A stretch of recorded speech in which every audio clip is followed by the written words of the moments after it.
Hello everyone, welcome to Genome Lab Science. Today will be discuss about dengue virus. आज के lecture में हम dengue virus के बारे में जानकारी लेंगे, होल तरीके से जानकारी लेंगे. क्या होता है डेंगू वायरस, किस तरीके से क्रिटिकल इन्फेक्शन कॉजेस करता है, क्या लैब डायग्नोसिस होती है, क्या पैथोजेनेसिस है, ऑल टू ऑल इसमें जो होता है देखेंगे. वन बाय वन करके हर चीज़ को एक्सप्लेन करेंगे. लिटिल बिट भी इसमें कन्फ्यूज़न नहीं रहेगा आपको, ध्यान से आप क्लासेस देखिएगा. ओके, तो लेट्स गो स्टार्ट. तो बात करेंगे डेंगू वायरस के बारे में, बट स्टार्ट करने से पहले थोड़ी सी यहाँ पर चीज़ सिनेरियो डाटा इसका देखेंगे कि एक्चुअल में ये जो वायरस था तो किस तरीके से वर्ल्ड वाइड डिस्ट्रीब्यूशन हुआ था और किस तरीके से फैला हुआ था. ठीक है, उसके बारे में थोड़ी सी जानकारी लेंगे. क्लियर.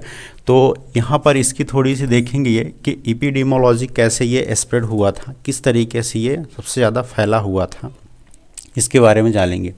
जब ये डेंगू वायरस आउटब्रेक हुआ था, जब इन्फेक्शन इसका स्टार्ट हुआ था, तो कब हुआ था? 20वीं सेंचुरी में. ठीक है, 20वीं सेंचुरी में इसका इन्फेक्शन स्टार्ट हुआ था और ईयर की बात करेंगे तो 1779 में. ठीक है, 1779 डेट में इसका आउटब्रेक हुआ था. आउटब्रेक दैट मीन्स क्या होता है कि मतलब कि इसका इन्फेक्शन वन कंट्री से अनदर कंट्री में इन्फेक्शन स्प्रेड हो चुका था. ठीक है, तो वही होता है.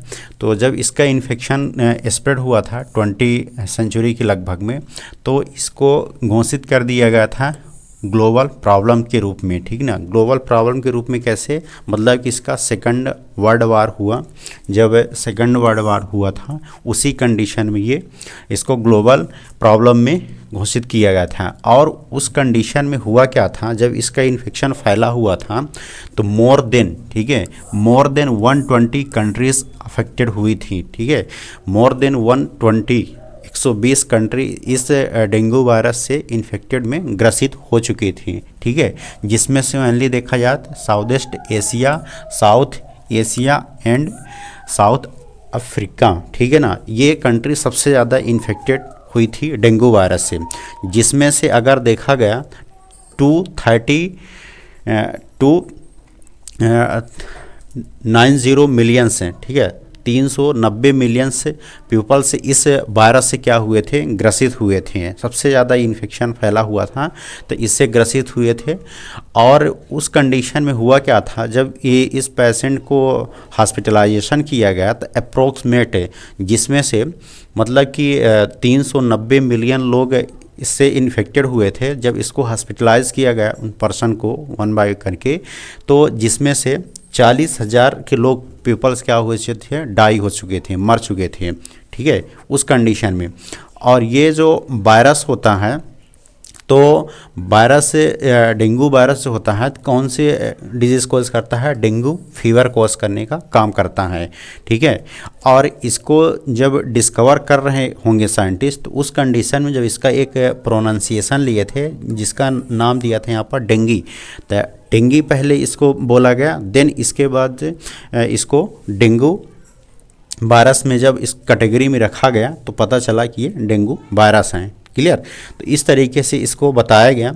और इसकी जो एपिडेमिक प्रॉब्लम थी, जो ग्लोबल प्रॉब्लम ओरिजिनेट हुई थी, तो टाइम टू टाइम हुई थी. मतलब कि इन्फेक्शन इसका आता था और फिर से ख़त्म हो जाता था उस कंडीशन में. क्लियर. और इन्फेक्शन इसका सीजनल इफेक्टेड होता था. अगर देखा जाए तो मंथ की बात करेंगे तो जुलाई टू दिसंबर के बीच में सबसे ज़्यादा इसका इन्फेक्शन क्रिटिकल हुआ करता था. ठीक है, अभी भी इसका इन्फेक्शन कहीं ना कहीं मिलता रहता है. क्लियर. और इसमें जो डिजीज़ हो जाती है, तो एक तरह की डिजीज़ जो होती है इसको बोला जाता है break bone fever. Break bone fever का मतलब क्या होता है यहाँ पर कि जब इसका इन्फेक्शन बॉडी में होता है तो उस कंडीशन में बॉडी की जितनी भी बोन्स होती है उसमें एक तरह का एथ्रेलेजिया की कंडीशन हो जाती है. मतलब पूरे बॉडी और की बोन्स जितनी भी है और जॉइंट है सभी में पेन होने लगता है, और उसके साथ अटैच जो स्केलेटल मसल्स होती हैं उसमें भी पेन होने लगता है। तो इसीलिए यहाँ पर बताया गया है ब्रेक बोन फीवर। तो क्वेश्चन यहाँ से जनरेट हो सकता है कंपटीशन में कि डेंगू वायरस किस तरीके से फीवर कोज करता है। तो आप अपने माइंड में रखिएगा कि ब्रेक बोन फीवर का कोज करता है। और इसको फिर बताया गया था हड्डी तोड़ बुखार, मतलब कि पूरे बॉडी में इसका पेन सबसे ज़्यादा बना रहता है, ठीक है, जब इसका इन्फेक्शन होता है बॉडी में। क्लियर। तो यहाँ पर थोड़ी सी ये जानकारी लिए आगे देखेंगे यहाँ पर कि ये इन्फेक्शन और कैसे स्प्रेड होता है। बट यहाँ पर ये चीज़ देखिए कि जो अपन लोग पढ़ने जा रहे हैं डेंगू वायरस को, तो डेंगू वायरस एक्चुअल में है क्या, उसके बारे में थोड़ी सी जानकारी लेते हैं। तो डेंगू वायरस एक तरह क्या होता है, आरएनए वायरस होता है, ठीक है। और आरएनए वायरस की कैटेगरी के अंतर्गत जो जीनस होता है जिसको बोलते हैं यहाँ पर फ्लेवी वायरस, ठीक है ना। और जो इसकी फैमिली होती है फ्लेविबेरिडी होती है, और जो जीनस है फ्लेवी वायरस है। तो इसी कैटेगरी में डेंगू वायरस भी आता है। डेंगू वायरस, इसके बारे में होल जानकारी लेंगे। और इसी कैटेगरी में येलो फीवर वायरस है, जीका वायरस भी है, और चिकनगुनिया वायरस भी इसी कैटेगरी में आता है, ठीक है। तो यहाँ पर ये आरएनए वायरस के थोड़ी सी डायग्रामेटिक रूप में देख सकते हैं आप, रेड डायग्राम के रूप में बताया गया है कि कौन कौन से इसके कैटेगरी में वायरस आते हैं, आप लोग इसको पढ़ सकते हैं। बट हम बात क्या कर रहे हैं आज, डेंगू वायरस के बारे में, ठीक है। डेंगू वायरस को स्टार्ट कर रहे हैं और यहाँ पर देखेंगे वन बाय वन करके एक एक पॉइंट इसका देखते हुए आगे की ओर बढ़ेंगे। तो डेंगू वायरस को आप यहाँ पर डेन भी पढ़ सकते हो, डेन भी इसको बोलते हैं, ठीक है, या कि आप इसको डेंगू वायरस भी प्रोनाउंसिएशन कर सकते हैं। क्लियर। जो डेंगू वायरस होता है वो डिजीज़ क्या कोजेस करता है, यहाँ पर डेंगू फीवर, ठीक है। किस तरीके से फीवर कोज कर रहा है, डेंगू फीवर कोज करने का काम कर रहा है। और इसमें थोड़ी सी इसका आउटलाइन ओवरव्यू देख रहे हैं। तो जो डेंगू वायरस होता है तो डायरेक्ट टारगेट करता है किस सेल को, ये प्लेटलेट सेल को टारगेट करने का काम करता है। कैसे करता है पैथोजेनेसिस में देखेंगे। तो इसमें क्या होता क्या है कि जो डेंगू वायरस होता है तो इसमें प्लेटलेट रिड्यूस होने लगता है, प्लेटलेट सबसे ज़्यादा कम होता है इस वायरस में। क्लियर। और यहाँ पर जो इन्फेक्शन फैलता है तो किस मॉस्किटो के थ्रू फैलता है, यहाँ पर एजिप्टी मॉस्किटो के थ्रू फैलता है, इसीलिए इसको मॉस्किटो बॉर्न डिजीज़ भी बोला जाता है। क्लियर। और इसमें जो वायरस होता है तो single positive standard RNA virus होता है, ठीक है। कैसा होता है, single positive standard RNA virus होता है। और ये किस जीनस से बिलोंग कर रहा है, फ्लेवी वायरस से। फ्लेवी वायरस इसका क्या है, जीनस है। और फैमिली क्या है इसकी, किस फैमिली से बिलोंग कर रहा है, फ्लेविबेरिडी से। ध्यान से समझिएगा कि फैमिली क्या है इसकी, फ्लेविबेरिडी है, और जबकि जीनस क्या है, फ्लेवी वायरस है। क्लियर। और इसका जो स्ट्रक्चरल होता है तो स्ट्रक्चर रफली स्फेरिकल शेप का होता है और आइकोसाहेड्रल सिमेट्री, ठीक है। स्ट्रक्चर कैसा दिखाई देगा, स्फेरिकल टाइप का दिखाई देगा, ओवल रहेगा। और जो उसकी सिमेट्री रहेगी कैसी रहेगी, इसकी आइकोसाहेड्रल सिमेट्री रहेगी। आगे देखते हैं, ठीक है। और ये वायरस कैसा होता है, आरएनए वायरस होता है। क्लियर। तो यहाँ पर देखिए स्फेरिकल इसकी क्या होती है, शेप होता है, स्फेरिकल शेप का होता है, आइकोसाहेड्रल सिमेट्री पाई जाती है। जब इसको मेजरमेंट किया गया तो यहाँ पर 40 से 50 नैनोमीटर में इसको मेजरमेंट करके बताया गया। और वायरस को मेजरमेंट करने की जो यूनिट होती है वो नैनोमीटर होती है। ये चीज़ हमेशा ऑलवेज रिमेंबर करके रखिए, किस में होती है, नैनोमीटर में। जबकि बैक्टीरिया को मेजरमेंट करने के लिए माइक्रोमीटर होती है। क्लियर। इसमें एक तरह का क्या होता है, प्रोटीन होता है। आगे देखें, इसको इनर कोर बोला जाता है। और जो इन्वेलप होता है वो लिपिड और ग्लाइको प्रोटीन्स पॉलीमर से मिलकर के बना होता है इसका, ठीक है। स्ट्रक्चर में मेम्ब्रेन होती है जिसको मेम्ब्रेन भी बोला जाता है। और इसमें 7 टाइप्स की क्या होती हैं, नॉन स्ट्रक्चरल प्रोटीन होते हैं जिसको बोला जाता है NS, ठीक है ना। इस क्या बोला जाता है, NS, मतलब कि नॉन स्ट्रक्चरल प्रोटीन होते हैं। और यहाँ पर कौन कौन से नॉन स्ट्रक्चरल प्रोटीन हैं, जिसको NS1, NS2A, NS2B, NS3, NS4A, NS4B, NS5, ठीक है। कुछ इस तरीके से इसके नॉन स्ट्रक्चरल प्रोटीन होते हैं जो कि बताया गया है। क्लियर। जो डिटेक्ट किया जाता है, अपन लोग जो टेस्ट में डिटेक्ट करते हैं वो NS फर्स्ट को डिटेक्ट किया जाता है। क्लियर। जीनोम इसमें क्या होता है, इसका इन्फेक्टियस कोज करने का काम करता है, और जबकि इसका मॉलिक्यूलर वेट 11 kV होता है, मतलब किलो डेल्टॉन होता है, ठीक है ना। क्या होता है, 11 किलो डेल्टॉन इसका मॉलिक्यूलर वेट होता है। सिंगल स्टैंडर्ड आरएनए होता है और पॉजिटिव सेंस इसमें पाया जाता है। क्लियर। एक मोस्ट इम्पोर्टेंस पॉइंट यहाँ पर बताने जा रहे हैं कि इस वायरस में 4 तरीके से सीरोटाइप्स पाई जाती हैं। 4 तरीके से क्या होते हैं, इसमें सीरोटाइप्स होती हैं इस वायरस में। तो इस वायरस में जो सीरोटाइप्स होते हैं तो इसको ई प्रोटीन के एनालिसिस के आधार पर, ठीक है, यहाँ समझिएगा, ई प्रोटीन के एनालिसिस के आधार पर इस 4 सीरोटाइप्स को क्या किया गया है, कैटेगराइज किया गया है, जिसमें से dengue virus first, dengue virus second, dengue virus third और डेंगू वायरस 4, ठीक है ना। इसको इस टाइप की, किस टाइप में इसको कैटेगराइज किया गया है, ई प्रोटीन, ठीक है, किसमें, ई प्रोटीन के एनालिसिस के आधार पर। तो क्वेश्चन जनरेट हो सकता है कि ई प्रोटीन के एनालिसिस के आधार पर डेंगू वायरस को कितने सीरोटाइप्स में कैटेगराइज किया गया है। तो आप हमेशा रिमेंबर करके याद रखिए 4 सीरोटाइप्स के रूप में, ठीक है। अब यहाँ पर ये वायरस को अगर डिस्ट्रॉय करना है डेंगू वायरस को, तो आप क्या करिए, हीट दीजिए, ठीक है, मतलब कि आप हीट प्रोसेस करिए इसके लिए, तो उसमें से ये डिस्ट्रॉय किल हो सकता है। केमिकल स्टरलाइजेशन अगर अप्लाई करते हैं, डिसइंफेक्टेंट करते हैं, तो आप डिटर्जेंट और लिपिड सॉल्वेंट यूज़ करिए, तो उसमें भी ये डिस्ट्रॉय हो जाता है, ठीक है। क्लियर। यहाँ पर ये स्ट्रक्चर है, इसका स्ट्रक्चर से समझिए, इसमें 4 तरीके से प्रोटीन पाई जाती है और 4 एंजाइम्स पाई जाती हैं। ध्यान समझिए, इसमें जो आपको ये डम्बल टाइप का प्रोटीन दिख रहा होगा, इसको बोलते हैं सरफेस इनवलप प्रोटीन, ठीक है। क्या बोला जाता है इसको, सरफेस इनवलप प्रोटीन। और इसी से अटैच यहाँ पर एक लाइन जो दिख रही होगी आपको, तो इसको बोला जाता है ट्रांस मेम्ब्रेन इनवलप प्रोटीन, मतलब कि टीएम जिसको बोला जाता है, ठीक है। और इसको सराउंडिंग जो आपको ये पर्पल कलर की दिख रही होगी ये, ठीक है, तो ये क्या होती है, मेम्ब्रेन होती है, जो चारों तरफ से इसके लेयर रहती है। इसी को क्या बोला जाता है, एम मेम्ब्रेन भी बोला जाता है, एम से इसको डिनोट किया जाता है। और यहाँ पर येलो पार्टिकल्स के रूप में आपको ये दिख रहा होगा ओवल टाइप्स का चारों तरफ, इसको क्या बोला जाता है, मैट्रिक्स। तो ये क्या होता है, मैट्रिक्स प्रोटीन होता है। क्लियर। तो आप यहाँ पर देख सकते हैं कि एक यहाँ पर सरफेस इनवलप प्रोटीन हो गया, एक ट्रांस मेम्ब्रेन इनवलप प्रोटीन हो गया, एक मैट्रिक्स प्रोटीन हो गया, ठीक है, और एक मेम्ब्रेन है। तो इस तरीके से इसमें बताया गया है।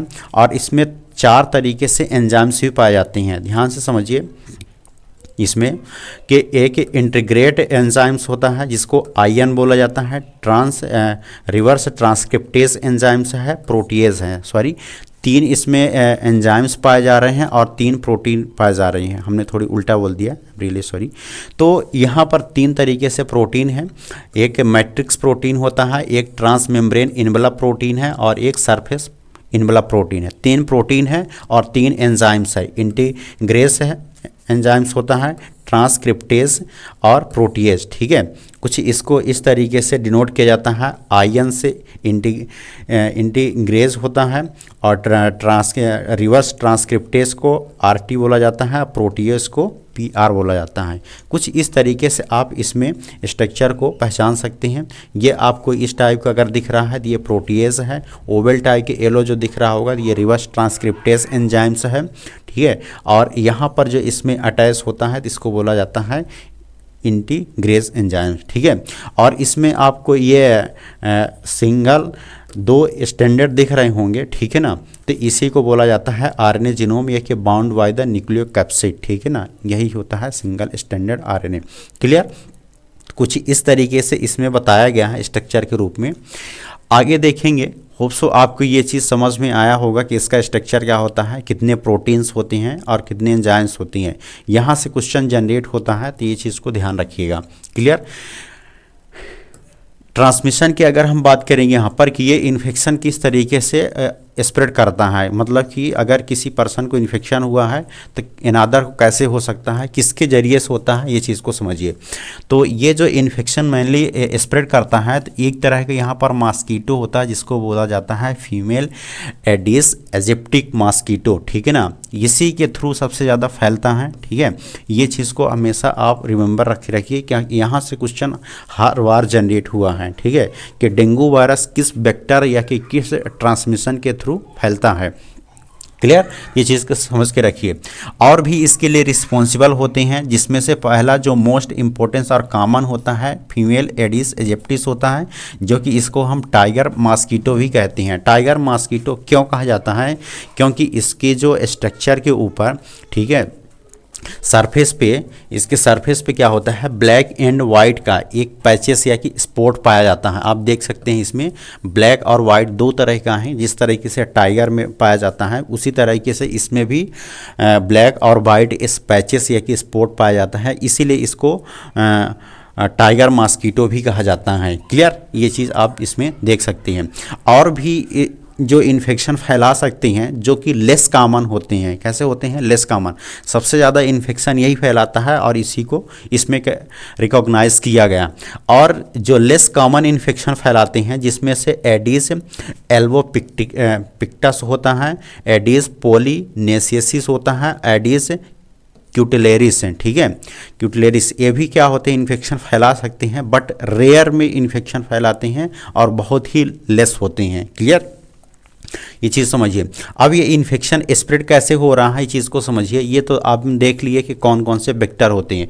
इन्फेक्शन इसमें जो स्प्रेड होता है दो तरीके से होता है। एक एनिमल्स में इन्फेक्शन ये कॉज करता है, ठीक है, जानवरों में भी इन्फेक्शन फैला सकता है, उसमें भी ये साइकिल चलती है, और ह्यूमन में भी ये इन्फेक्शन फैलाता है। ठीक है, तो जो इन्फेक्शन फैला रहा है तो एक इसको बोलते हैं सिल्वेटिक या कि इंजूटिक है। ठीक है, जो इन्फेक्शन किस में हो रहा है, इस मंकी में फैला रहा है यानी एनिमल्स में, और जो ह्यूमन में जा रहा है उसको बोला जाता है एपिडेमिक के रूप में। क्लियर, कैसे हो रहा है? तो ये है क्या, मॉस्किटो। ठीक है, एडिस मॉस्किटो है जो इन्फेक्शन फैलाने का काम कर रहा है। तो ये किसी प्राइमेट्स में आया, प्राइमेट्स दैट मीन्स यहाँ पर मंकी की बात हो रही, तो मंकी को इन्फेक्शन फैलाया।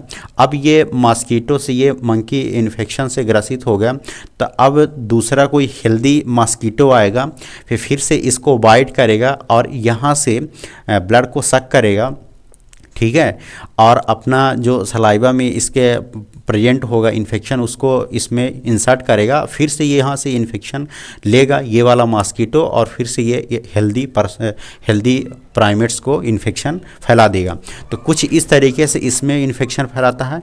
अब यहाँ पर इसमें प्राइमेट्स में इन्फेक्शन ना फैला करके ये मॉस्किटो आए डाइट और इन्फेक्टेड मॉस्किटो आ करके वाइट कर दे किसी हेल्दी पर्सन को। ठीक है, हेल्दी पर्सन को वाइट कर देगा, पूरी इसमें एक इंक्यूबेशन पीरियड चलेगी, इसकी साइकिल चलेगी, फिर कोई हेल्दी मॉस्किटो आए, ठीक है, जो एडिस मॉस्किटो है, इसको वाइट करे और यहाँ से इन्फेक्टेड के रूप में यहाँ से ब्लड को सक करे और फिर से किसी एक हेल्दी पर्सन को वाइट करे। इस तरीके से आकर के ये इन्फेक्शन दूसरे में भी फैला दे।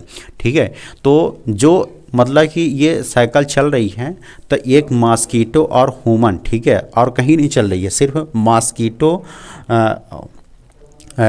चल रही है। ठीक है ना, मैन से मॉस्किटो जो इन्फेक्शन फैलाया मैन में, फिर मैन को फिर क्या किया, वाइट किया, और फिर से जो होता है इन्फेक्शन फैला। ठीक है, तो ये इन्फेक्शन जो चल रही है, तो मैन मॉस्किटो मैन या कि मैन मॉस्किटो मैन, आप इस तरीके से इसको पढ़ सकते हैं। क्लियर, तो इस तरीके से इन्फेक्शन फैला रहा है ये कुछ। तो ट्रांसमिशन आपको समझ में आया होगा कि क्या होता है, कैसे फैला रहा है इन्फेक्शन। तो आप सिर्फ इतना रखिए कि जो इन्फेक्टेड एनाफिलीज एडिस इन्फेक्टेड जो फीमेल एडिस एजिप्टिस हैं वो इन्फेक्शन फैलाने का काम करता है। क्लियर, तो पैथोजेनेसिस देखेंगे। पैथोजेनेसिस में अब इन्फेक्शन बॉडी में ट्रांसमिट हो गया। ठीक है, अगर इन्फेक्शन बॉडी में ट्रांसमिट हो गया, मॉस्किटो ने बाइट कर दिया, तो होता क्या है कि जैसे ही एडिस एजिप्टी जो मॉस्किटो है वो बाइट किया और पिनिटेट होकर के कहाँ पहुँच गया, उसका वायरस स्किन में पहुँच गया। ठीक है ना, स्किन में पहुँचा और स्किन में प्रेजेंट होती है एक तरीके से सेल्स जिसको बोला जाता है लैंगरहैंस सेल्स। ठीक है ना, ये स्किन में प्रेजेंट होती है सेल्स जो प्रोटेक्शन देने का काम भी करती है। लैंगरहैंस सेल्स को क्या करता है, उसके अंदर इनसाइड जाएगा, ठीक है, और रिप्लिकेट करना स्टार्ट कर देगा। जो वायरस इन्फेक्टेड उससे निकला हुआ था मॉस्किटो से, वो जाएगा किसके अंदर, लैंगरहैंस सेल्स के अंदर। लैंगरहैंस सेल्स कहाँ प्रेजेंट होती है, स्किन में, ठीक है, और उसमें रिप्लिकेट करना स्टार्ट कर देता है, मतलब कि अपना प्रोसेस स्टार्ट कर देता है, जनरेशन बढ़ाना स्टार्ट कर देता है। क्लियर। अब होता क्या है कि जो लैंगरहैंस सेल्स होती हैं और इसके सराउंडिंग, स्किन के सराउंडिंग और भी बहुत सारी सेल्स होती है, जिसमें से आपके माइक्रोफेजेस सेल्स हैं, डेंड्राइट्स सेल्स हैं, NK cells, natural killer cells हैं, और भी जितने भी मास सेल्स हैं, ये सभी सेल्स भी क्या हो जाती है, रिस्पॉन्सिबल हो जाती है इस वायरस के अगेंस्ट में, ठीक है। तो स्किन की जो इम्यूनिटी होती है वहाँ पर और भी सेल्स प्रेजेंट होती है जो इसके अगेंस्ट में वर्क करना स्टार्ट हो जाती है, ठीक है। तो लैंगरहैंस सेल्स फिर क्या करती है, एक तरह का सबस्टांस रिलीज करती है जिसको बोला जाता है इंटरफेरॉन, और ये सबस्टांस क्या करता है कि आगे की ओर बढ़ेगा, और फिर इसके बाद जो सबस्टांस रिलीज किया है इंटरफेरॉन सबस्टांस, तो ये इन्फेक्टेड जो लैंगरहैंस सेल्स के द्वारा रिलीज हुआ है, तो उसके साथ में ले करके क्या करेगा, आगे की ओर बढ़ेगा और फिर लिम्फेटिक सिस्टम में जा कर के पेनिट्रेट हो जाएगा, लिम्फेटिक सिस्टम में पहुंच जाएगा, सर्कुलेशन के थ्रू कहाँ पहुंच जाएगा, लिम्फेटिक सिस्टम में पहुंच जाएगा। और लिम्फेटिक सिस्टम भी क्या होता है, एक तरह का इम्यूनिटी का काम करता है, उसमें बहुत सारी ऐसी सेल्स प्रेजेंट होती है जो कि इम्यूनिटी का काम करती है, ठीक है। फिर यहाँ पर क्या होगा कि जैसे ये एंट्री किया तो यहाँ पर अपने बॉडी में एक तरह का सिस्टम होता है जिसको बोलते हैं इम्यून सिस्टम। अब इम्यून सिस्टम यहाँ पर जो है तेज़ी से वर्क करना स्टार्ट कर देगा, ठीक है। जैसे ही तेज़ी से ये वर्क करेगा तो ये सर्कुलेशन में पहुँचा, पूरे सर्कुलेशन में पहुँच गया, ठीक है, तेज़ी से वर्क करना स्टार्ट कर गया। और इसी कंडीशन में फिर क्या होता है, बॉडी में एक तरह का रिजल्ट शो होता है जिसको बोलते हैं वायरेमिया, ठीक है ना। वायरेमिया क्या होता है, नया टर्म है ये, जब इसमें दिखाई देता है परिणाम तो वही होता है वायरेमिया। वायरेमिया मतलब क्या होता है कि circulation of the virus in the blood, ठीक है, जो वायरस एंट्री किया है डेंगू वायरस वो ब्लड में सर्कुलेट हो रहा है, ठीक है, उसी को बोला जाता है वायरेमिया। और इसमें होता क्या है कि जैसे ये वायरेमिया की कंडीशन हुई, परिणाम मिला, तो high level of the virus in the blood stream, वही चीज़ जो अभी हमने एक्सप्लेन किया, ठीक है, तो वहाँ पहुँचा। अब इस कंडीशन में क्या होगा कि activation of the immune response and increase the lymphocyte से, मतलब कि यहाँ पर इम्यून सिस्टम जो तेज़ी से वर्क किया वो भी तेज़ी से इंक्रीज हो जाएगा, अपना वर्क करना स्टार्ट कर देगा। और साथ में जो लिम्फोसाइट्स सेल्स होती हैं और लिम्फोसाइट सिस्टम है वो भी क्या हो जाता है, इंक्रीज होने लगता है। जो लिम्फोसाइट्स उसके साथ में सेल्स होती है वो इंक्रीज होना स्टार्ट हो जाती है। और क्या क्या कंडीशन होगी इसमें, जो न्यूट्रोफिल होती है और वाइट ब्लड सेल्स है WBC, इनका डिक्रीज हो जाएगा, इनका लेवल कम हो जाएगा और लिम्फोसाइट्स इंक्रीज होगी। क्लियर। जब लिम्फोसाइट्स इंक्रीज होगी और न्यूट्रोफिल और WBC कम होगी तो उसी कंडीशन में फिर क्या होती, एक तरह का प्रॉब्लम क्रिएट होती जिसको बोलते हैं पायरोजन। पायरोजन होता क्या है, जो ये वायरेमिया मतलब कि वायरस ब्लड स्ट्रीम में सर्कुलेट कर रहा है तो वो क्या कर देता है, एक तरह का टॉक्सिक प्रोडक्ट बाहर रिलीज करता है, ठीक है, तो उसी को बोला जाता है पायरोजन। और यही पायरोजन रिलीज होने के कारण, ध्यान समझिएगा, पायरोजन वायरस से रिलीज होने के कारण ही क्या होता है, बॉडी में फिर फीवर होना स्टार्ट हो जाती है, ठीक है। क्या क्या होगी, फीवर होगी और साथ साथ में क्या होता है, ब्लड प्रेशर भी हाई होने लगेगा, ठीक है ना, और बॉडी में रैशेस दिखाई देने स्टार्ट हो जाती हैं इस कंडीशन में। ये है पैथोजेनेसिस की। तो होप सो आपको समझ में आई होगी ये इसकी पैथोजेनेसिस। और भी क्या प्रोसेस होती है, एक चीज़ और समझिए इसमें कि अभी हमने क्या एक्सप्लेन किया कि इसमें इम्यून सिस्टम तेज़ी से वर्क करना स्टार्ट करेगी। तो फिर जब इम्यून सिस्टम तेज़ी से वर्क करना स्टार्ट करेगी तो एंटीबॉडी का भी फॉर्मेशन होने लगेगा उसके अगेंस्ट में, ठीक है। तो सबसे पहले कौन सी यहाँ पर एंटीबॉडी वर्क करती है, जिसको बोला जाता है आईजीएम, ठीक है ना। आईजीएम पहले आकर के वर्क करेगी। फिर सेकंड कौन सी आती है, जिसको बोला जाता है आईजीजी, ठीक है, आईजीजी सेकंड वर्क करेगी।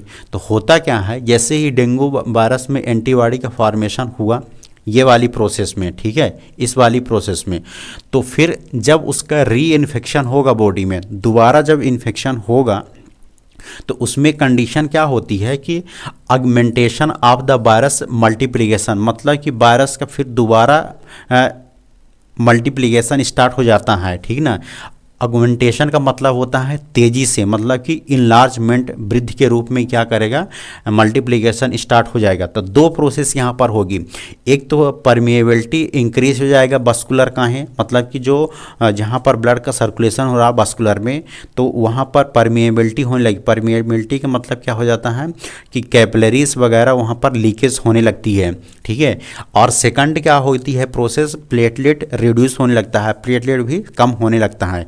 प्लेटलेट क्यों कम हो रहा है, क्योंकि इसमें होता क्या है कि इस वायरस के लिए एक तरह का क्या होता है, रिसेप्टर प्रोटीन होता है, और ये रिसेप्टर प्रोटीन क्या करता है, जो प्लेटलेट में प्रेजेंट होता है, तो उस वायरस के जा कर के क्या हो जाता है, अटैच हो जाने लगता है, और फिर प्लेटलेट को ही ख़त्म करना स्टार्ट कर देता है। क्लियर।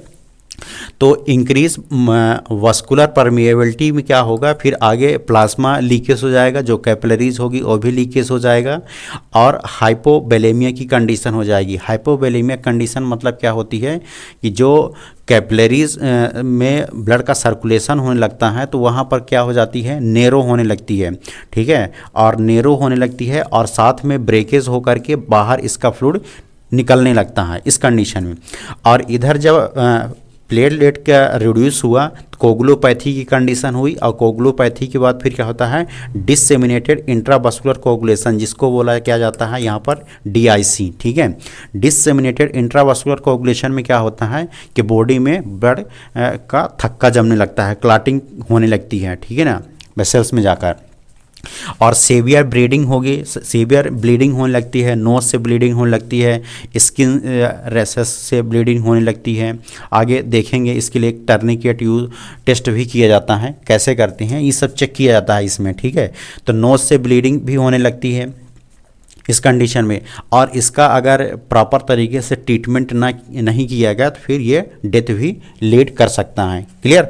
और इधर फिर क्या होता है, जैसे ये प्लाज्मा लीकेज हुआ, बाहर आना स्टार्ट हो गया, तो हाइपोवोलेमिया कंडीशन हुई, और यहाँ पर फिर ये डेंगू शॉक सिंड्रोम की कंडीशन भी उत्पन्न हो जाती है। और इस कंडीशन में आप प्रॉपर तरीके से डेंगू वायरस का ट्रीटमेंट नहीं कर पाएँ तो फिर आप डेथ के भी लीड हो सकते हैं। क्लियर। ये हुआ वही चीज़ हमने जो एक्सप्लेन किया है यहाँ पर, वही चीज़ है यहाँ पर। ये जैसे पेनिट्रेट किया तो यहाँ पर हमने बताया था कि लैंगरहैंस सेल्स प्रेजेंट होती है स्किन में, ठीक है ना, तो वो क्या करती है, एक्टिवेट होगी, और एक्टिवेट होकर के फिर सभी सेल्स को भी एक्टिवेट करने का काम करती, जिसमें से माइक्रोफेजेस हो जाती है, ठीक ना, डेंड्राइट सेल्स होती है, मास सेल्स होती है, और ट्राफिकिंग सेल्स भी प्रेजेंट होती है। क्लियर।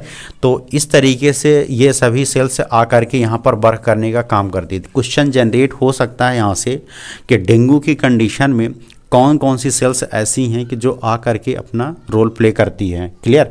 तो ये थोड़ी सी याद करके रखिए। आगे क्लिनिकल फीचर्स में क्या होता है, 3 तरीके से फेज चलती हैं इसमें, ठीक है। अब ये पैथोजेनेसिस आपको समझ में आ गई होगी। क्लिनिकल फीचर्स में 3 तरीके से फेज चलती हैं, जिसमें से एक होता है यहाँ पर फेब्राइल फेज होता है, एक क्रिटिकल फेज होता है, और एक रिकवरी फेज होता है। रिकवरी फेज को भी अनदर फेज के नाम से भी जानते हैं, आगे देखेंगे। क्लियर। तो फेब्राइल फेस का मतलब क्या होता है कि फेब्राइल फेस में सबसे ज़्यादा फीवर आना स्टार्ट हो जाता है, ठीक है ना। इस फेज़ में क्या होता है कि हाई ग्रेड फीवर आना स्टार्ट हो जाता है, ठीक है। फेब्राइल का मतलब ही होता है फीवर से रिलेटेड है। क्लियर। तो हाई ग्रेड फीवर आएगा, हेडेक बनेगा पेशेंट को, और नोजिया, ठीक ना, जी मचलाना स्टार्ट हो जाएगा, वोमिटिंग की कंडीशन हो जाएगी, और फेशियल फ्लशिंग होगी। फेशियल फ्लशिंग का मतलब क्या होता है कि ये लिप वगैरह आगे की ओर निकलना स्टार्ट हो जाएगा, ठीक है। ये देख सकते हैं आप, इस तरह की जो बेबी दिख रहा होगा। एनारोक्सिया की कंडीशन होगी, मतलब कि भूख नहीं लगेगी, ठीक है ना। Loss of the appetite, abdominal pain होगा, और मिजल्स लाइक रैसेस दिखाई देने लगे। जैसे मिजल्स वायरस में रैसेस बॉडी में दिखाई देते हैं, चकत्थे दिखाई देते हैं, इसी तरह इसमें भी दिखाई देने लगती हैं। आप देख सकते हैं इस टाइप का। क्लियर। तो इसमें जो फर्स्ट फेज़ हो रहा है, क्या हो रहा है, फेब्राइल फेज़, और फेब्राइल फेज़ की कंडीशन में ये प्रोसेस होती है। क्लियर। और नेक्स्ट यहाँ पर देखेंगे क्रिटिकल फेज। क्रिटिकल फेज में क्या होता है, नाम से ही पता चल रहा है क्रिटिकल, मतलब कि सबसे ज़्यादा अगर डेंजरस फेज देखा जाए तो यही फेज होता है इसके रिगार्डिंग में। तो इसमें होता क्या है, इसमें 1 से 2 दिन का टाइम लगता है, ठीक है। यहाँ पर एक चीज़ और देख लीजिए कि जो टाइम ड्यूरेशन होता है, तो इंक्यूबेशन पीरियड 3 to 14 डेज़ होता है, 3 से 14 दिन, मतलब कि 2 हफ्ते का के अंदर साइन और सिम्टम्स दिखाई देने लगना स्टार्ट हो जाता है। फेब्राइल फेज जो होता है तो उसमें 1 वीक का टाइम लगता है। जैसे मतलब कि वायरस एंट्री किया है डेंगू वायरस, तो उसमें आपको 1 वीक टाइम लगेगा और 1 वीक के बाद फिर आपको फीवर हेडेक आना स्टार्ट हो जाएगा। क्लियर। और जो कंडीशन होती है नेक्स्ट कौन सा होता है यहाँ पर, फेब्राइल फेज के बाद आता है यहाँ पर क्रिटिकल फेज, ठीक है ना। तो क्रिटिकल फेज का जो टाइम होता है तो यहाँ पर 1 से 2 दिन का होता है। क्लियर। और यही सबसे ज़्यादा डेंजरस होता है, जो क्रिटिकल फेज होता है ये डेंजरस फेज भी होता है। रिकवरी फेज जो होता है तो इसमें कितना टाइम लगता है, 3 से 5 दिन का टाइम लगता है रिकवरी फेज में। तो अब होता क्या है इसमें, चीज़ को समझिए। फेब्राइल फेज आपको समझ में आ गया, क्रिटिकल फेज का टाइम 2 दिन होता है।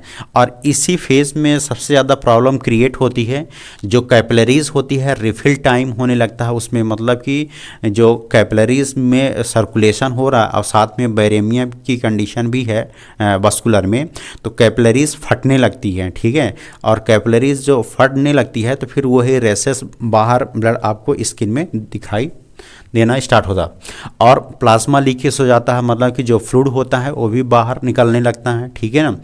और भी प्रॉब्लम क्रिएट होती है, जो सबसे ज़्यादा कॉमन यहाँ पर बताया गया है इसके रिगार्डिंग में, डेंगू शॉक सिंड्रोम और डेंगू हेमोरेजिक सिंड्रोम, ठीक है ना। 2 यहाँ पर सबसे ज़्यादा क्रिटिकल कंडीशन होती है इस फेज में।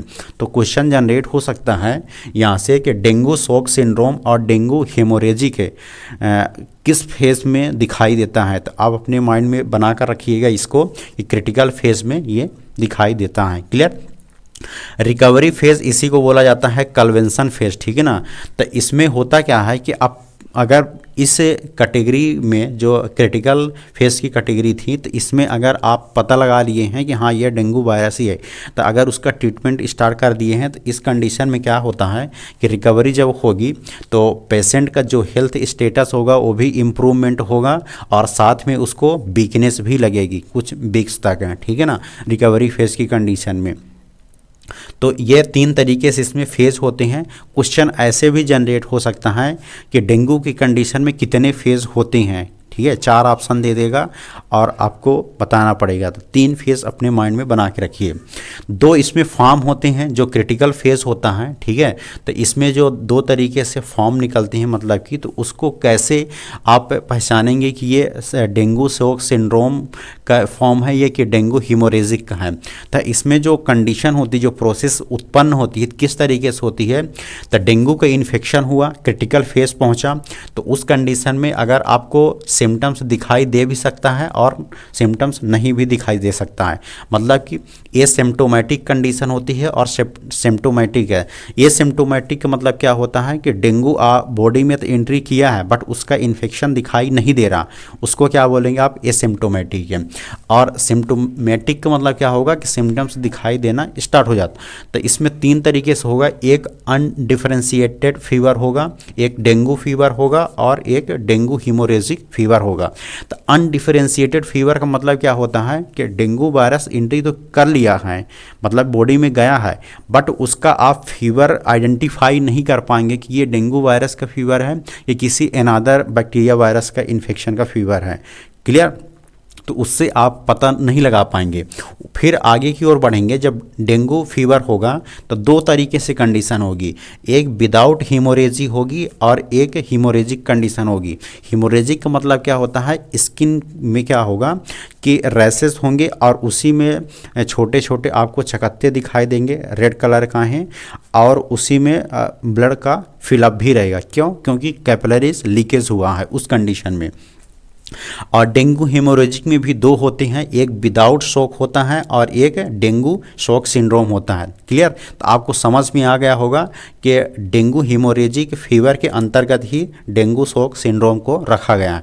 अब यहाँ पर थोड़ी सी और देखिए, होता क्या है कि जब ये डेंगू फीवर हुआ, ठीक है, इसको लेकर चल रहे हैं इस वाले को। क्लियर? डेंगू फीवर अगर हो गया है तो इसमें दो तरीके से कंडीशन हुई, एक हीमोरेजिक कंडीशन हुई जिसको डेंगू हीमोरेजिक फीवर बोला जाता है, और सेकंड विदाउट हीमोरेजिक कंडीशन होगी। तो अगर विदाउट हीमोरेजिक कंडीशन हुई होगी तो मतलब कि उसमें हीमोरेज नहीं हुआ है, मतलब कि ब्लड नहीं आया है स्किन में, ठीक है, बट डेंगू का इन्फेक्शन हुआ है। क्लियर? समझिएगा, डेंगू का इन्फेक्शन हुआ है तो जब डेंगू फीवर का इन्फेक्शन हुआ है तो उसमें क्या क्या दिखाई देगा आपको? हाई ग्रेड फीवर रहेगा और फ्रंटल हेडेक बना रहेगा, माथा में दर्द रहेगा, और रेट्रो ऑर्बिटल मतलब आई में पेन रहेगा, और मलेजिया होगा, एथ्रेल्जिया भी होगा, रैसेस होगा और नोजिया होगा।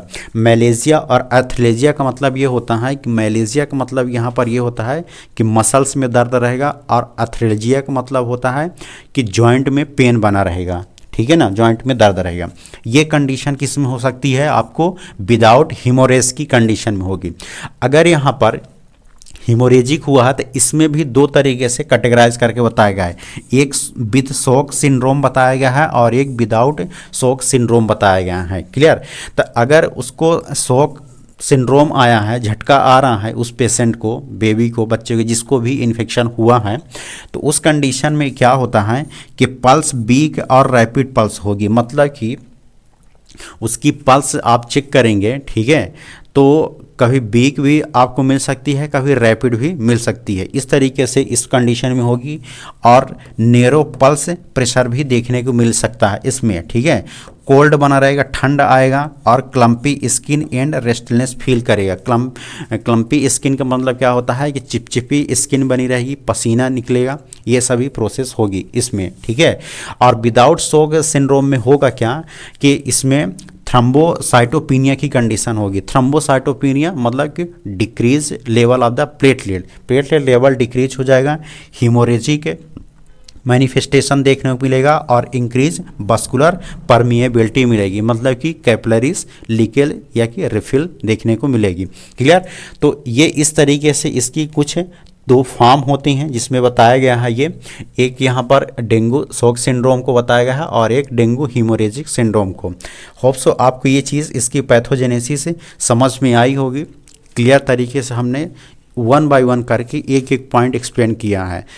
अभी भी नहीं समझ में आता है तो आप वीडियो जब देखेंगे तो रिपीट करके देख सकते हैं। क्लियर? सिम्टम्स क्या क्या दिखेगा, वही जो अभी हमने एक्सप्लेन किया कि 3 फेज चल रहे हैं यहाँ पर, एक फेब्राइल फेज होता है और एक क्रिटिकल फेज होता है और एक रिकवरी फेज होता है। फर्स्ट फेज ये चलेगा और सेकंड यहाँ पर क्रिटिकल चलेगा और थर्ड यहाँ पर रिकवरी फेज चलेगा। क्लियर? तो जब फेब्राइल फेज रहेगा तो इसमें आपको फीवर आएगा, शुरुआती तौर पर फीवर आएगा और अचानक फीवर आएगा। सडन मतलब होता है अचानक फीवर आएगा। हेडेक भी बना रहेगा आपको, ठीक ना। माउथ और नोज में ब्लीडिंग होगी, अभी ही देखा आपने, ठीक है। मसल्स और जॉइंट में, जिसको क्या बोला जाता है, मलेजिया और एथ्रेल्जिया, ये 2 कंडीशन होगी। मसल्स और जॉइंट में पेन बना रहेगा, वोमिटिंग भी कंडीशन होगी, रैसेस होगा और डायरिया की कंडीशन भी हो जाएगी। किसमें? फेब्राइल फेज में। क्रिटिकल फेज में अगर आएंगे आपको तो हाइपोटेंशन का मतलब क्या होता है, पल्स रेट कम रहेगा, आपका बीपी लो रहेगा और फ्लूरल इन्फ्यूज़न रहेगा। फ्लूरल इन्फ्यूज़न का मतलब कि फ्लूइड का एक्यूमुलेशन होने लगता है और गैस्ट्रो इंटेस्टाइनल ब्लीडिंग हो सकती है इस कंडीशन में, और भी बहुत सारे इसके सिम्टम्स दिखाई देते हैं। रिकवरी फेज में होता क्या है कि आपको कॉन्शियस बना रहेगा, मतलब कि कन्फ्यूज़न टाइप का बना रहता है, सीजर्स रहता है, इचिंग रहेगी और लो हार्ट रेट रहेगी, और इसमें वीकनेस भी प्रॉब्लम क्रिएट करेगी और हेल्थ रिकवर होगा। ठीक है, ये सभी 3 तरीके से फेस का सिम्टम्स आपको समझ में आया होगा। क्लियर? आगे देखेंगे, आपको पैथोजेनेसिस और सिम्टम्स समझ में आ गया। अब यहाँ पर इसका लेबोरेटरी डायग्नोसिस कैसे करेंगे, कौन कौन सी आप मेथड अप्लाई करके इसकी लेबोरेटरी डायग्नोसिस कर सकते हैं। तो इसमें होता क्या है, ये डिपेंड करता है उसकी हिस्ट्री और क्लिनिकल मैनिफेस्टेशन के ऊपर, कि मतलब कि आप हिस्ट्री पता लगा सकते हैं कि पेशेंट में ये डेंगू फीवर का ही प्रोसेस हो रही है, कंडीशन हो रही है, ये किसी अनदर बैक्टीरिया वायरस की तो नहीं है। क्लियर। तो उसके आप हिस्ट्री और क्लिनिकल मैनिफेस्टेशन लीजिए, क्या क्या प्रॉब्लम क्रिएट हो रही, उसके बाद आप इसमें इसका डेमोस्ट्रेशन करना स्टार्ट कर दीजिए। तो जब आप इसका डायग्नोसिस करेंगे तो स्टार्टिंग में आपको यहाँ पर एक तरीके से किट टेस्ट किया जाता है जो डेंगू के लिए अवेलेबल होता है, जो इजी होता है और चीप सस्ता भी होता है और इजीली हो भी जाता है। तो 10 से 15 मिनट के अंदर उसका रिपोर्ट भी आप दे सकते हैं। क्लियर। तो ये एक टेस्ट होता है, बट आप थोड़ी एडवांस में जाएंगे जिसमें से आप इलाइजा टेस्ट करेंगे, आईजीएम एंटीबॉडी। अब एक चीज़ यहाँ पर लिखा हुआ है IgM in serum by the ELISA test है। तो होता क्या है यहाँ पर कि हम आईजीएम टेस्ट ही पहले क्यों कर रहे हैं, क्योंकि जो सबसे पहले एंटीबॉडी आकर के वर्क करती है, नेचुरल एंटीबॉडी है, तो सबसे पहले जो एंटीबॉडी आकर के वर्क करती है तो आईजीएम ही करती है। क्यों? क्योंकि इसका ये जो लाइफ स्पेन होती है तो कम होती है कंपेरिजन टू द आईजीजी। ठीक है ना। फिर ये क्या होती है, जब ये इसका कंडीशन हुई आईजीएम की तो ये जल्दी डेथ भी हो जाती है क्योंकि इसकी लाइफ स्पेन कम है, और फिर लेट से आईजीजी आएगी, वर्क करेगी तो वो लेट टाइम तक रहेगी भी क्योंकि उसका लाइफ स्पेन लॉन्ग है। क्लियर। तो यहाँ पर डिटेक्शन आप कर सकते हैं एनएस, ठीक है ना, NS1 भी टेस्ट कर सकते हैं जिसमें NS का फुल फॉर्म होता है नॉन स्ट्रक्चरल प्रोटीन। ठीक है ना। तो कभी कभार पूछ सकता है, पूछा भी गया है, मैं देखा हूँ पेपर इसका कि NS का फुल फॉर्म पूछा गया था, नॉन स्ट्रक्चरल प्रोटीन, अपने माइंड में रखिए। ठीक है। तो जिसमें से आप इसके लिए एंटीजन टेस्ट कर सकते हैं और इसके लिए जो सिंपल रहेगा तो ब्लड यूज़ करेंगे। अब यहाँ पर थोड़ी सी कंट्रोवर्शियल टाइप का भी बताया गया है। कैसे बताया गया है, इस चीज़ को समझिए। अगर डेंगू का केस हुआ है, ठीक है, तो डेंगू का केस हुआ है तो दो तरीके से अगर आप डायग्नोसिस कर रहे हैं, मतलब कि लेस देन 3 डेज है। ठीक है ना। इंक्यूबेशन पीरियड हमने क्या बताया था यहाँ पर अभी आपको 3 to 14 डेज। ठीक है ना। मतलब ये 3 से 14 दिन तक। तो अगर आप इंक्यूबेशन पीरियड 3 से 14 दिन बताया, 2 वीक का बताया, तो अगर लेस देन 3 डेज मतलब कि 3 दिन पहले ही जो इन्फेक्शन हुआ और उसका टेस्ट लगाना स्टार्ट कर दिए, तो उस कंडीशन में आप क्या करेंगे, RT-PCR करेंगे, इलाइजा टेस्ट करेंगे और NS1 करेंगे, एंटीजन डिटेक्शन टेस्ट करेंगे। निगेटिव आया है अगर, ठीक है, ध्यान समझिएगा, निगेटिव अगर आया है तो फिर क्या करेंगे, आप डेंगू आईजीएम डिटेक्शन करेंगे और मैक इलाइजा करेंगे। ठीक है ना। डेंगू आईजीएम करेंगे क्योंकि एंटीबॉडी हो सकता है फॉर्मेशन हो गई हो उसके अगेंस्ट में, तो यहाँ पर आईजीएम टेस्ट भी करेंगे और मैक इलाइजा के द्वारा इसको डिटेक्ट करेंगे। मैक इलाइजा का मतलब यहाँ पर क्या होता है, एक यहाँ पर टर्म लिखा हुआ है MAC। ठीक है ना। तो यहाँ पर जो MAC, ठीक है, तो M फॉर क्या होता है यहाँ पर IgM, ठीक है ना, और A फॉर क्या होता है यहाँ पर एंटीबॉडी, और C फॉर क्या होता है कैप्चर। ठीक है, जो किया जाता है इसके लिए। तो आप ही इससे भी टेस्ट लगाएंगे।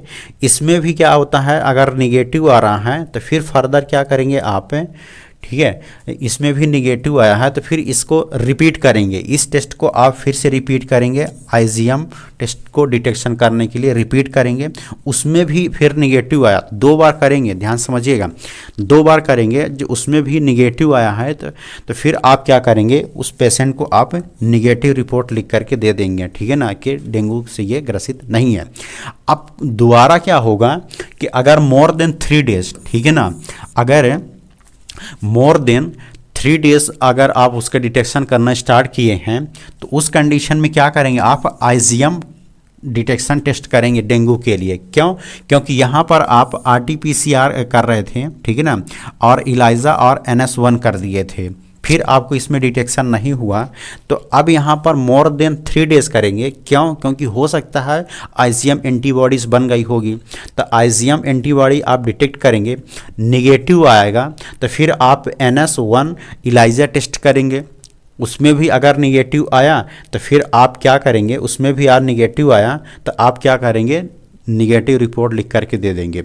अगर किसी कारणवश है, ध्यान से समझिए, किसी कारणवश ये टेस्ट पॉजिटिव हो गया या कि यहाँ पर आप क्या किए हैं, रिपीट टेस्ट किए हैं 2 से 4 दिन बाद, तो ये भी क्या हुआ है, पॉजिटिव हुआ है, तो फिर आप क्या करेंगे कि उस रिपोर्ट को आप डेंगू पॉजिटिव दे देंगे और पेशेंट का ट्रीटमेंट स्टार्ट करवा देंगे। क्लियर।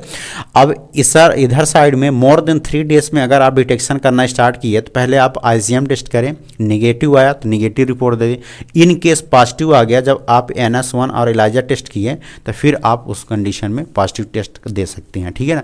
यहाँ पर थोड़ी सी इसको बताया गया है सस्पेंशन टाइप का है, ठीक ना, कि सस्पेक्टेड टाइप का, सॉरी हाँ सस्पेक्टेड टाइप का यहाँ पर बताया गया है कि अगर आपको ऐसा दिख रहा है कि ये डेंगू वायरस का ही इन्फेक्शन है कि किसी अनदर का।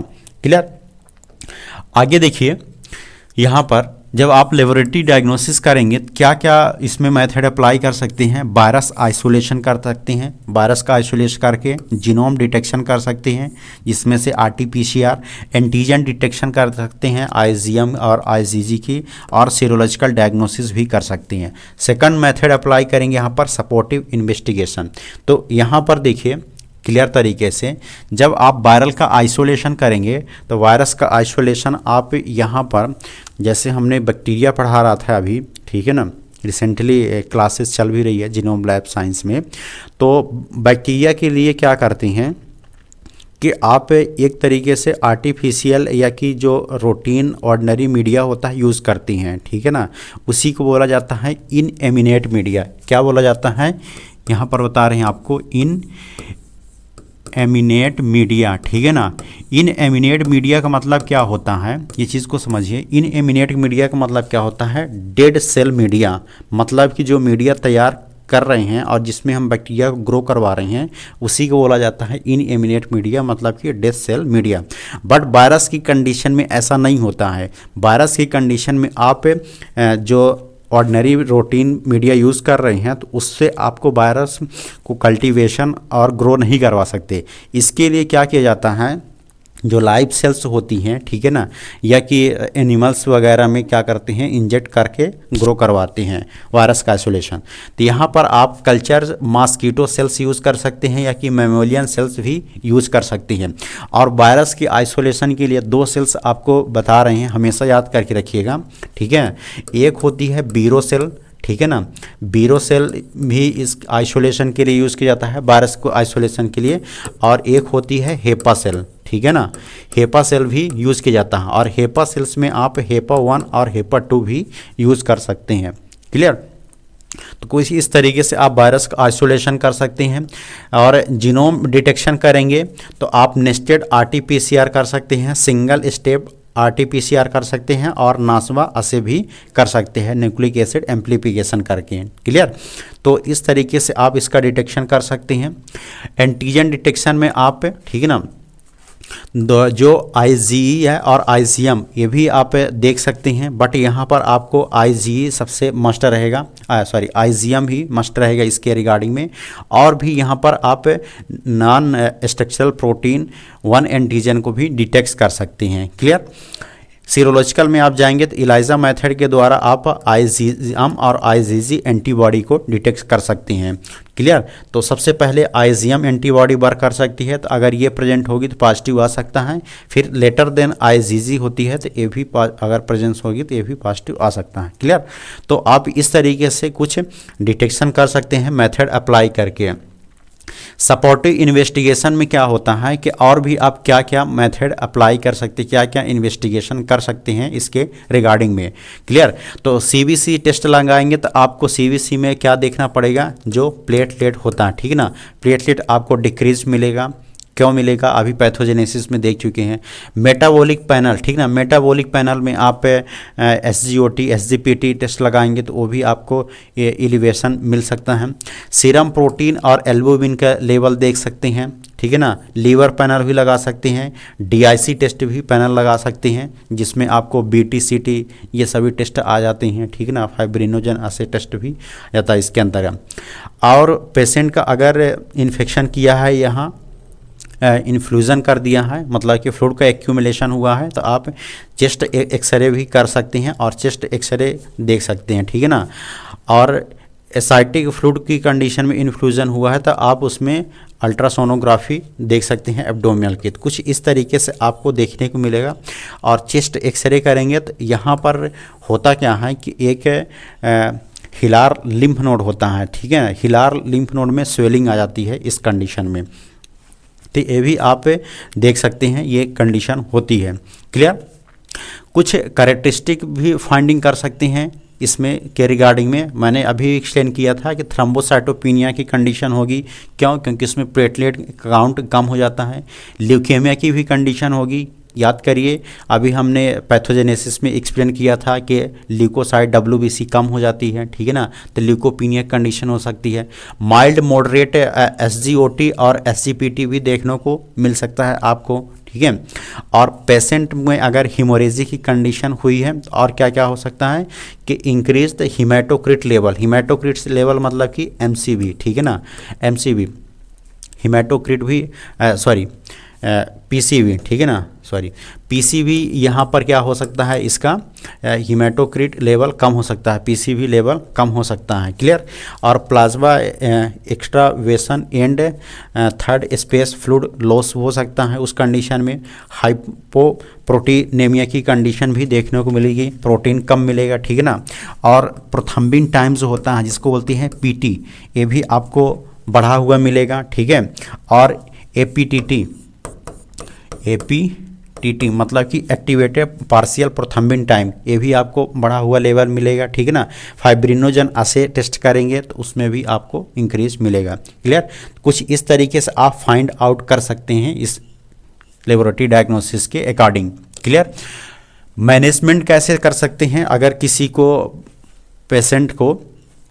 पेशेंट को डेंगू फीवर हुआ है, डेंगू की कंडीशन हुई है, तो कैसे आप उसका मैनेजमेंट कर सकते हैं, कैसे देख रेख कर सकते हैं, ये चीज़ भी इसके रिगार्डिंग होता है।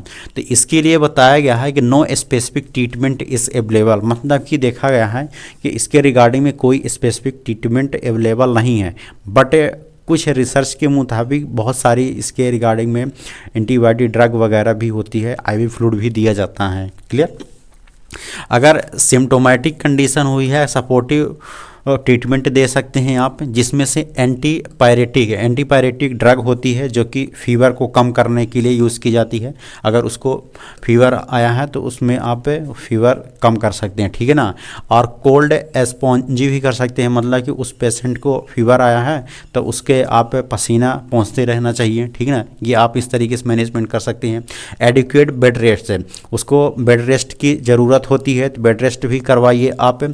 और प्लेंटी ऑफ द लिक्विड, ठीक ना, प्लेंटी ऑफ द लिक्विड का मतलब क्या होता है कि हल्का गुनगुना पानी उसको पिलाइए, और फ्लूइड वगैरह जितने लिक्विड वगैरह मटेरियल होते हैं वो उसको आप दीजिए पेशेंट को, उससे भी मैनेजमेंट होगा। क्लियर। एंटी एमिट ड्रग देंगे जब वो अगर वोमिटिंग से ग्रसित होगा उस कंडीशन में, ठीक है ना। अगर IV फ्लूइड की ज़रूरत है तो आप IV फ्लूइड भी चढ़वा सकते हैं, जिसमें से वाटर और इलेक्ट्रोलाइट का बैलेंस मेंटेन रहेगा, ठीक है ना। अगर प्लेटलेट कम हो गया है तो आप प्लेटलेट ट्रांसफ्यूजन भी करा सकती हैं, या कि ब्लड भी ट्रांसफ्यूजन करा सकते हैं अगर रिक्वायरमेंट है तो, ठीक है ना। Closely monitor the patient for the associated complication. Clear. तो आप जो पेशेंट होता है तो उसको भी आप मॉनिटर करिए, हॉस्पिटलाइज करिए उस कंडीशन में, अगर ज़्यादा क्रिटिकल कंडीशन हो रही है तो। क्लियर। और इमोशनल सपोर्ट का मतलब क्या होता है कि पेशेंट जो होता है तो काफ़ी घबरा जाता है, ठीक है ना, तो उसको उसकी देख रेख करने के लिए हर तरीके से भी करना चाहिए ताकि वो घबराए ना। उसमें एक तरह का शौक भी होता है जिसको डेंगू शॉक सिंड्रोम बोला जा रहा, तो वो चीज़ से भी वो छटपटाता रहता है, तो ये सब चीज़ें ध्यान रखना पड़ता है। तो इमोशनल सपोर्ट भी करना चाहिए पेशेंट का। क्लियर। और इसका आप कंट्रोल और प्रिवेंशन कैसे कर सकते हैं? जो मॉस्किटो है, ठीक ना, डेंगू वायरस जो उत्पन्न हो रहा है, फीवर हो रही है, तो उसको आप कैसे कंट्रोल और प्रिवेंट कर सकती हैं? क्लियर। तो अर्ली स्टेज की कंडीशन में, ठीक ना, अर्ली स्टेज अगर आपको पता चल गया है तो आप डायग्नोसिस करिए और अप्रोप्रिएट ट्रीटमेंट स्टार्ट कर दीजिए इमीडिएट ही।